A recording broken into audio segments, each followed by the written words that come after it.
Frédéric, 46 ans, costaricavoyage.eu, agence locale au Costa Rica.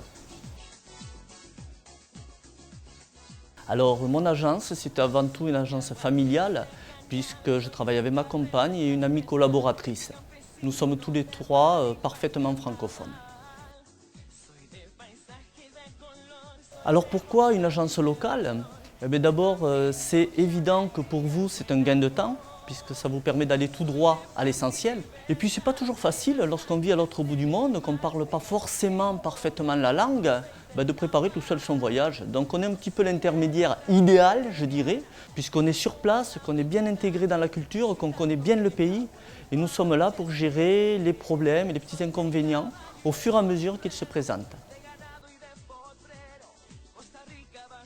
Alors pourquoi du sur-mesure? Du sur-mesure parce que chaque personne est différente, parce que vous cherchez quelque chose de particulier. De l'autre côté, le Costa Rica est un pays aux multiples facettes.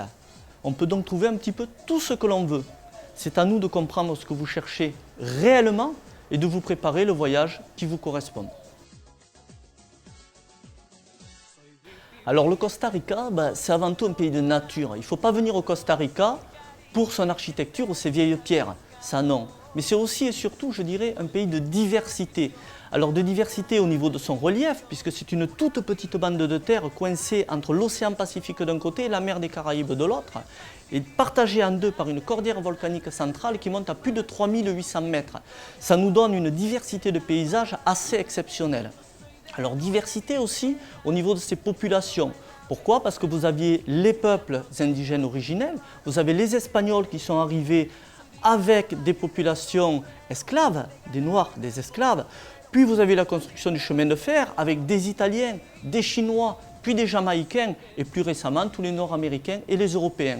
Tous ces gens se sont complètement mélangés pour former un seul peuple, un peuple accueillant, un peuple sympathique, un peuple souriant, les Ticos, les Costariciens. Alors, il y a une autre diversité, et non des moindres, c'est avant tout au niveau de sa nature. À titre d'exemple, nous avons au Costa Rica 54 microclimats. Mais qu'est-ce que ça veut dire 54 microclimats? Ça veut dire 54 types de végétation bien spécifiques. Mais ça veut aussi dire 54 types de faune complètement adaptés à cette végétation.